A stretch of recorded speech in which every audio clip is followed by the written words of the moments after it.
Hello বন্ধুরা, কেমন আছেন সবাই? আশা করি ভালো আছেন। আজ আমরা এমন একটা বিষয় নিয়ে কথা বলবো যা নিয়ে আমাদের সবার মনে কম বেশি কৌতূহল আছে, কিন্তু এই জায়গাটা নিয়ে প্রকাশ্যে কথা বলা হয় না। হ্যাঁ, ঠিক ধরেছেন, আমরা কথা বলবো জেলখানা বা কারাগার নিয়ে।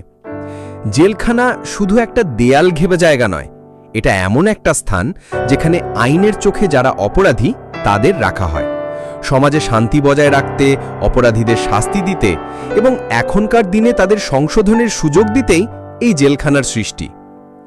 অনেকে হয়তো ভাবেন জেল মানেই শুধু শাস্তি আর অন্ধকার, কিন্তু না, এর উদ্দেশ্য আরও গভীর।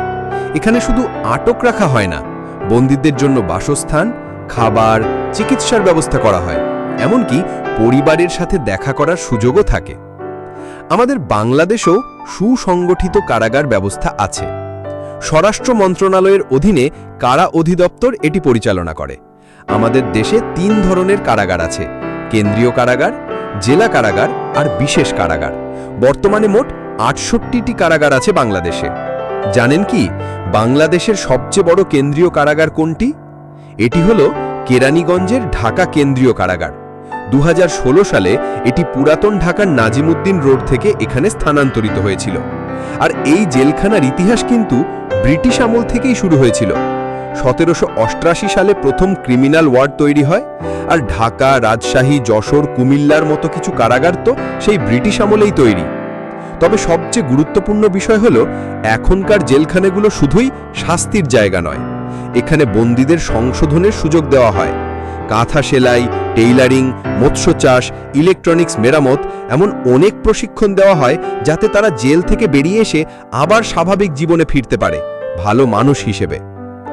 জেলখানার ভেতরে জীবন কেমন চলে?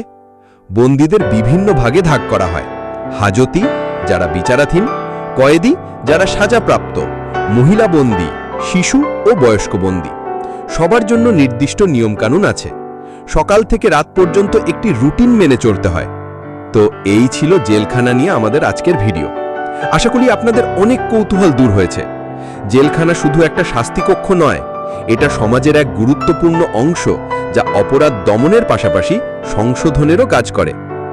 আপনাদের কি জেলখানা নিয়ে আর কোনো প্রশ্ন আছে? নিচে কমেন্ট করে জানাতে পারেন। ভিডিওটি ভালো লাগলে লাইক করুন, বন্ধুদের সাথে শেয়ার করুন, আর আমাদের চ্যানেলটি সাবস্ক্রাইব করতে ভুলবেন না। দেখা হবে পরের ভিডিওতে।